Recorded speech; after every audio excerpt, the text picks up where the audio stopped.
الحمد لله رب العالمين والصلاة والسلام على سيد الأنبياء والمرسلين وعلى آله وأصحابه أجمعين وبعد فأعوذ بالله من الشيطان الرجيم بسم الله الرحمن الرحيم لقد من الله على المؤمنين إذ بعث فيهم رسولا صدق الله العظيم ونحن على ذلك لمن الشاهدين والشاکرین والحمد للہ رب العالمین۔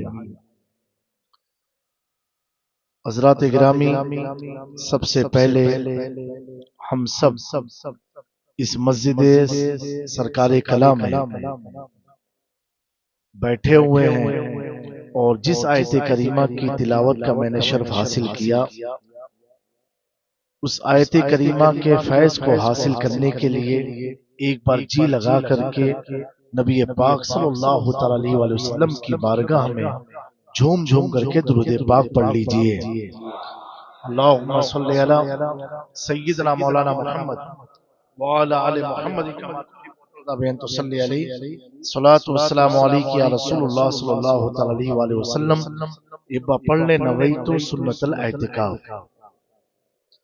دیکھیں، مجھے معلوم ہے جمعہ ہے اور وقت بڑا کم ہے، کتنے بیچارے اپنی جاب چھوڑ کے آئے ہوں گے جمعہ کے لیے، پھر ان کو اپنے منزل پر بھی پہنچنا ہوگا، نوکری پر پہنچنا ہوگا۔ تو میں ڈیلی کی بنسبت 5 منٹ کبھی زیادہ ہو سکتا ہے، کوشش کروں گا کچھ قیمتی باتیں آپ کی خدمت میں عرض کروں۔ میں سب سے پہلے حضرت مولانا وارث علی اشرفی صاحب قبلہ خلیفہ حضور شیخ الاسلام و رئیس ملت اور اس کمیٹی کے تمام ممبران کا ممنون و مشکور ہوں کہ انہوں نے جمعہ کے لیے مدعو کیا اور یہ مسجد سرکار کلام میں آپ جیسے حسین چہروں کی زیارت مجھے نصیب ہوئی۔ اللہ تعالیٰ اس مسجد کو خوب عروج و ترقی اور ساتھ میں وسیع اور عریض بنا دے۔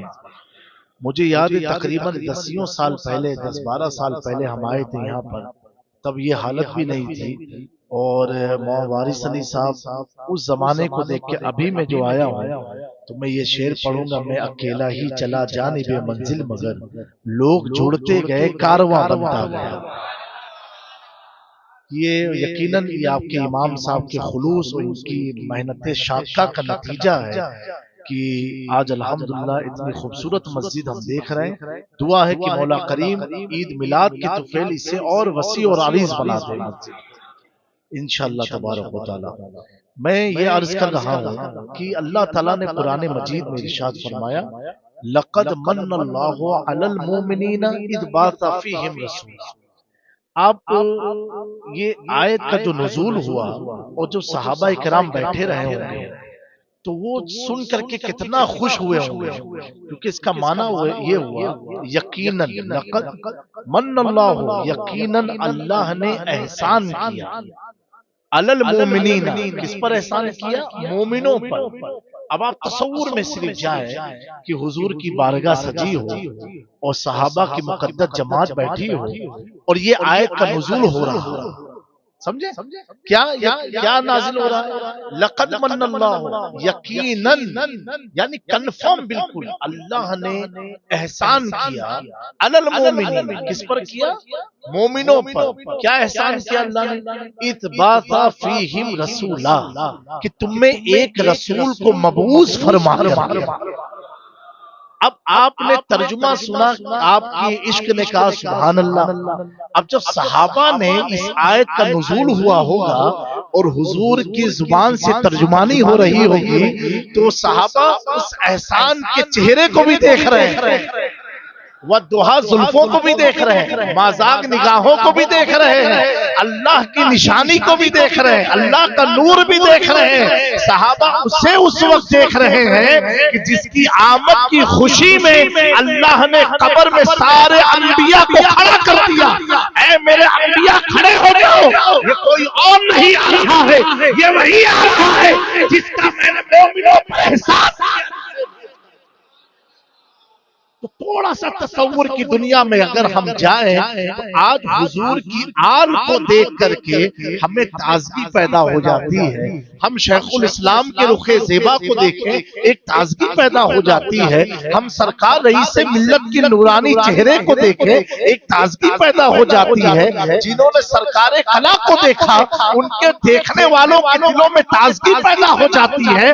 جب حضور کی 1400 سال کے بعد اولاد میں اتنی چمک ہے تو جب ابو بکر صدیق نے دیکھا ہوگا جب عمر فاروق نے دیکھا ہوگا حضور کو جب عثمان غنی نے دیکھا ہوگا حضور کو جب حیدر کرار نے دیکھا ہوگا حضور کو جب سیدہ طیبہ عابدہ زاہدہ نقیہ تقیہ صابرہ شاکرہ سیدہ خاتون جنت فاطمہ الزہرا نے دیکھا ہوگا.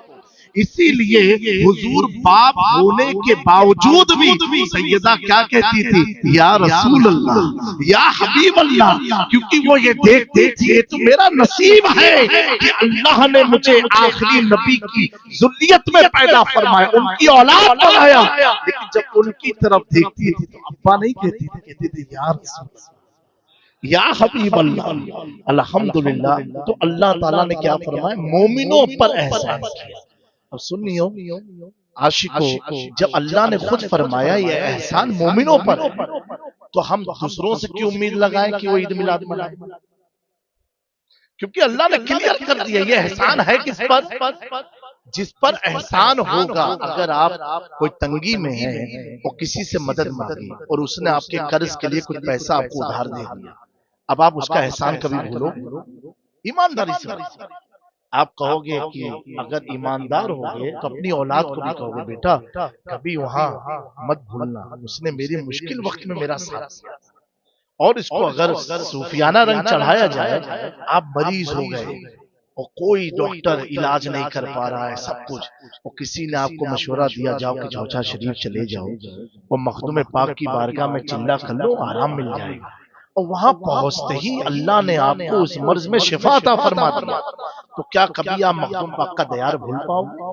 نہیں بھول پاؤ گے. اگر آپ کی مسجد کے امام صاحب پانی پڑھ کے دے دے اور اس میں شفا مل جائے تو آپ کے گھر والے کبھی امام صاحب کا احسان نہیں بھولیں گے. یہ انسانی بشری تقاضا ہے, جو ہم پر احسان کرتا ہم اس کا احسان بھولتے نہیں ہیں. تو میرے پیارو اللہ نے کلیئر کر دیا احسان ہے مومنوں پر, تو بے ایمان کی عید میلاد منائیں گے کیونکہ احسان کس پر ہو رہا؟ مومنوں پر.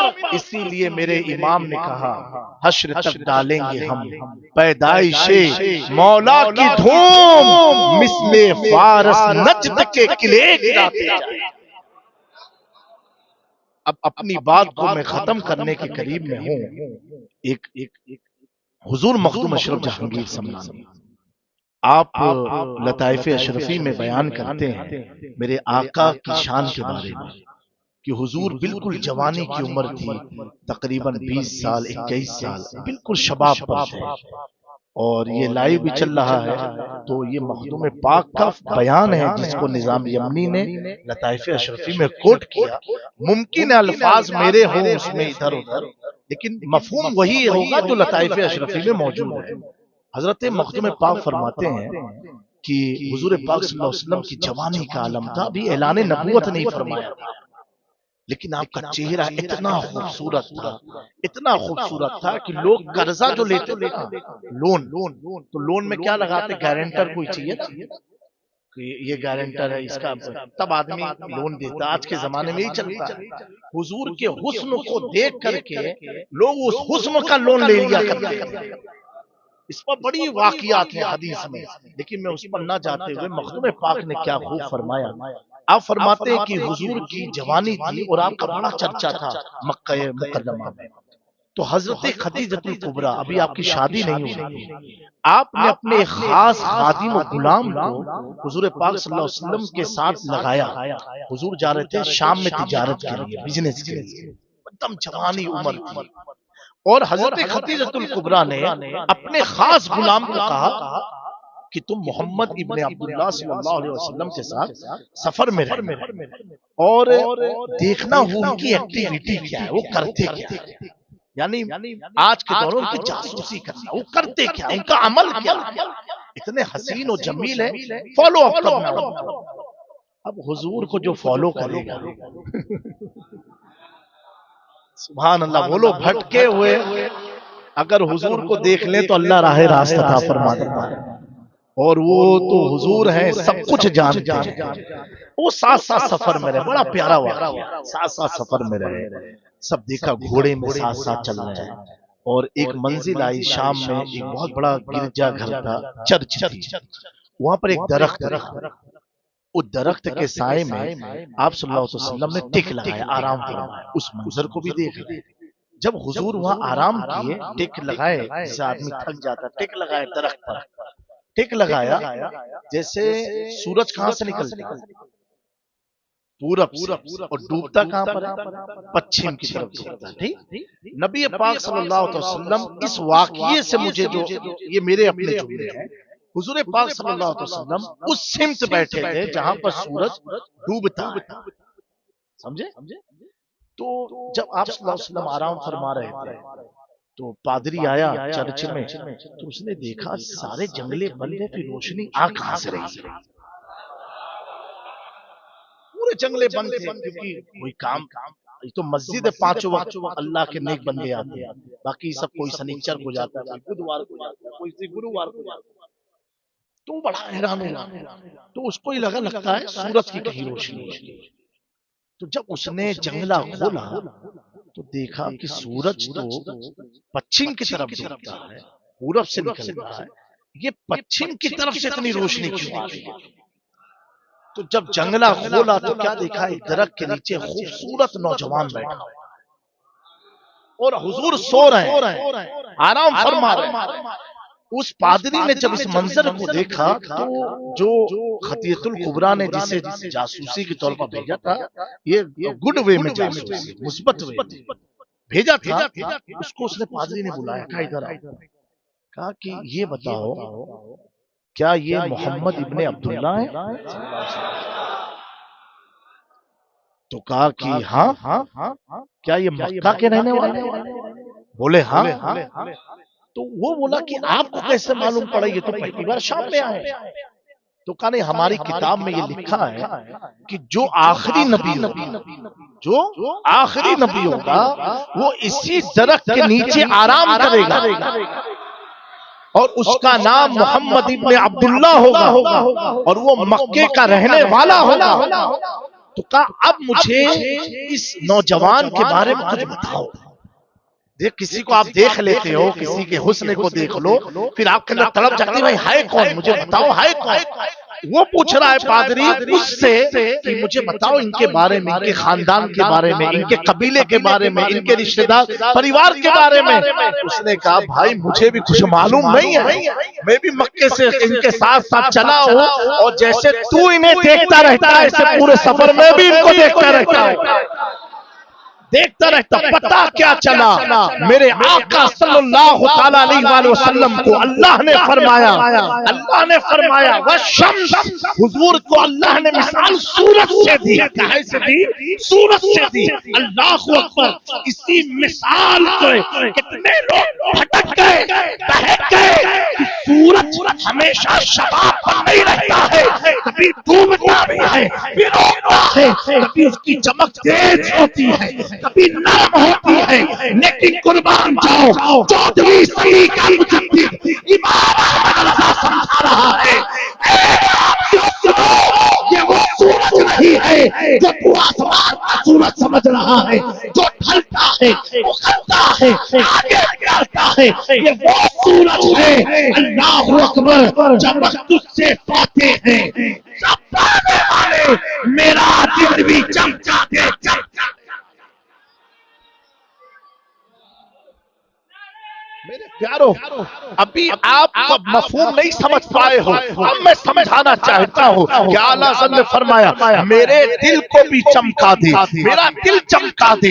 چمکانے والے امام احمد رضا کی عظمتوں پر قربان، اس لیے کہ جنہوں نے ایک ایک شعر میں حضور کی حدیث کو سمجھا. اور عشق کا وہ چراغ روشن کیا ہے کہ اللہ اکبر. آج نہ جانے ہم کیا کیا تلاشتے رہتے ہیں، لیکن امام عشق و محبت نے حضور کے فضل و کرم سے اور واقعیتا سے مکتوب پاک کے فیضان سے ہر چیز کو اپنے اشعار میں بھی سمجھا دیا. اگر تم شعر شاعری سے محبت کرتے ہو تو میرے اشعار بھی قرآن و حدیث کی ترجمانی کرتے ہیں. اگر تمہیں فتاوے سے محبت ہے، میرا فتاوے رسولیہ بھی قرآن و حدیث کی ترجمانی کرتا ہے. اگر تمہیں حسام الحرمین سے محبت، جیسا تمہارا ذوق ایسی احمد رضا کی قلم چلتی. میرا دل بھی چمکا دے. اے نوجوانوں، اس کی گہرائی میں اگر جاؤ، میرے اعلیٰ حضرت سمجھا رہے ہیں کہ یہ سورج جو ہے نا، سورج تمہارا گھر چمکا سکتا ہے، تمہارا چہرہ چمکا سکتا ہے، تمہاری آنکھیں چمکا سکتا ہے، تمہارا جسم چمکا سکتا ہے، لیکن یہ سورج میں اتنی طاقت نہیں ہے کہ تیرے دل کو چمکا دے. کیوں؟ دل کے اوپر ایک ہڈی ہے، ہڈی کے اوپر ایک جلد ہے، جلد کے اوپر آپ کا جسم پر کپڑا ہے، کپڑے کے اوپر آپ لباس پہنتے ہیں. اتنی ساری چیزوں کی آڑ سے سورج دل تک پہنچ نہیں سکتا. میرا امام کہتا ہے، اے لوگوں سنو، اے فرقے باطلہ سنو، وہ سورج جو آسمان سے نکلتا ہے اس کی حد ہے، اپنی حد سے آگے بڑھ نہیں سکتا. اور جو آمنہ کے گھر میں 12 ربیع الاول کو پیدا ہوا، یہ سورج وہ سورج ہے، آنکھوں کو بھی چمکاتا ہے، دل کو.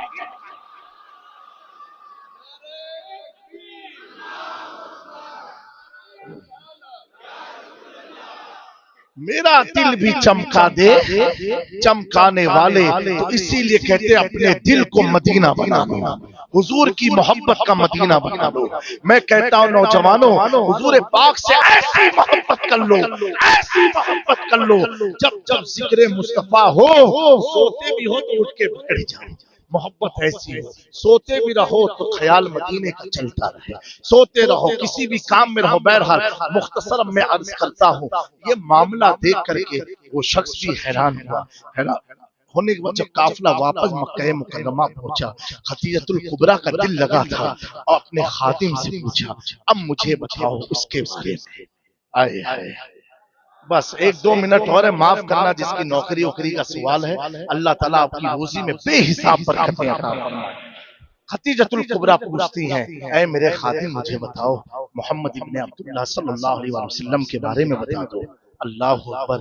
اب وہ کہتا ہے میں کیا بتاؤں. اور اعلیٰ حضرت کی زبان میں کہا جائے نا تو اس خادم نے یہ کہا ہوگا، سرور کہوں کہ مالک و مولا کہوں تجھے، باغ خلیل کا غلے زیبا کہوں تجھے، لیکن رضا نے ختم سخن اس پہ کر دیا، خالق کا بندہ خلق کا آقا کہوں تجھے. حیران ہوں میرے شاہ کیا کیا کہوں تجھے، کیا کیا کہوں تجھے. کہا بتاؤ مجھے ان کے بارے میں. کہا اتنی چیزیں ہیں، ہر بات تو نہیں بتا سکتا ہوں، لیکن جو بات ذہن میں ہے وہی بتا سکتا ہوں. کہا کیا باتیں. کہا جب ہم لوگ گھوڑے پر سوار ہو کے چل رہے تھے تو میں نے دیکھا سخت دھوپ تھی، لیکن جیسے حضور گھوڑے پر بیٹھے صلی اللہ علیہ وسلم اور گھوڑا چلایا تو میں دیکھتا تھا ان کے سر پر ایک بادل آ کر کے سایہ کرتا تھا. کہا کہیں پورے سفر دھوپ کی ایک تپش بھی ان کے جسم تک نہ پہنچی. کہا دوسرا کیا دیکھا. کہا دوسرا یہ دیکھا ایک مقام پر جب حضور پاک صلی اللہ علیہ وسلم آرام فرما رہے تھے، جیسے جیسے سورج ڈوب رہا تھا اور سورج کی چمک نبی پاک صلی اللہ علیہ وسلم کی طرف آتی تھی، میں دیکھتا تھا وہ درخت ایسے ایسے حضور کی طرف سایہ کرتے جاتے تھے. کہا اور کیا دیکھا آپ نے. تو کہا اور میں نے یہ دیکھا کہ پورے سفر میں، یہ نوجوانوں بڑا قیمتی جملہ ہے، پورے سفر میں مجھے اس بات کا یقین ہے کہ محمد ابن عبداللہ صلی اللہ علیہ وسلم نے مجھے مکمل پورا نہیں دیکھا. یعنی ان کی نگاہ اس قدر نیچے رہا کرتی تھی کہ انہوں نے مجھے بھی نہیں دیکھا ہوگا کہ یہ سر سے لے کے پاؤں تک یہ آدمی ہے کیسے. کا اتنے شرم و حیا کے پیکر. اللہ اکبر. جب خدیجۃ الکبریٰ نے یہ جملے سنے تو آپ نے حضور کی بارگاہ میں پیغام بھیجایا کہ آپ کی طرح پورے مکہ میں اس روئے زمین میں کوئی نہیں ہے جس سے خدیجہ نکاح کرنا چاہتی ہو. یا رسول اللہ صلی اللہ تعالی علیہ وسلم مجھے آپ اپنی جوزیت میں قبول فرما لیں اور میں آپ سے نکاح کرنا چاہتی ہوں. اور نبی پاک صلی اللہ علیہ وسلم نے 23 سال کی عمر میں ایک 40 سال کی خاتون، اتنی عظیم خاتون کہ جس کی پاکیزگی، جس کی طہارت، جس کے مقام اور مرتبے کا آپ اندازہ ایسے لگائیں کہ جس کے شوہر نبیوں کے سردار اور جن کے شکم سے اللہ نے سیدہ فاطمہ الزہرا کو پیدا فرمایا، اسے خدیجۃ الکبریٰ کہتے ہیں. نثار تیری چہل پہل پر ہزار عیدیں ربیع الاول سوائے ابلیس کے جہاں میں سبھی تو خوشیاں منا رہے ہیں. آج یکم انشاءاللہ تبارک و تعالی عید میلاد کا چاند نکلے گا. ہم سب کو زیارت کرنی ہے، درود شریف پڑھنا ہے، دعائیں مانگنا ہے. یہ 12 دن کرنا کیا ہے؟ کثرت سے درود شریف، کثرت سے درود شریف خوب پڑھنا ہے. اپنے گھروں میں 12 دن درود کی محفل سجاؤ، پورے بیوی بچے سب کو بیٹھا کر کے عصر و مغرب کے درمیان یا مغرب سے عشاء کے درمیان، جو آپ کو وقت مل جائے، بھلے ٹائم متعین کرو، 15 منٹ 10 منٹ سارے بچوں کو بیٹھا کے آپ پڑھاؤ اور پھر کاؤنٹنگ کرو. اگر نہیں بھی کرتے ہو انہیں سب معلوم ہے کتنا آپ نے پڑھا. ٹھیک ہے، اس سے کیا ہوگا؟ آپ کے بچوں کے اندر آپ کا ادب پیدا ہوگا، آپ کی محبت پیدا ہوگی. اللہ کے نبی صلی اللہ علیہ وسلم نے فرمایا اپنے بچوں کو 3 چیزوں کی محبت ان کے سینے میں ڈالو. فرمایا ایک میری محبت ڈالو، فرمایا میری اہل بیت کی محبت ڈالو، اور فرمایا میرے قرآن کی محبت ڈالو. تو اس طرح جب آپ درود کی محفل سجائیں گے، اللہ آپ کے گھر میں خیر و برکت عطا فرمائے گا، گھر کی تکلیف کو دور فرما دے گا، اور اللہ تعالیٰ آپ سب کو خوب خوب کامیابی اور کامرانی عطا فرمائے. میں ایک بار پھر سے مولانا وارث علی صاحب کا ممنون و مشکور ہوں، اور تمام احباب کا کہ آپ کی محبتوں نے جس طرح خیر مقدم کیا. اللہ آپ سب کو جزائے خیر عطا فرمائے، اور ایڈوانس میں ماہ عید میلاد النبی بہت بہت مبارک ہو.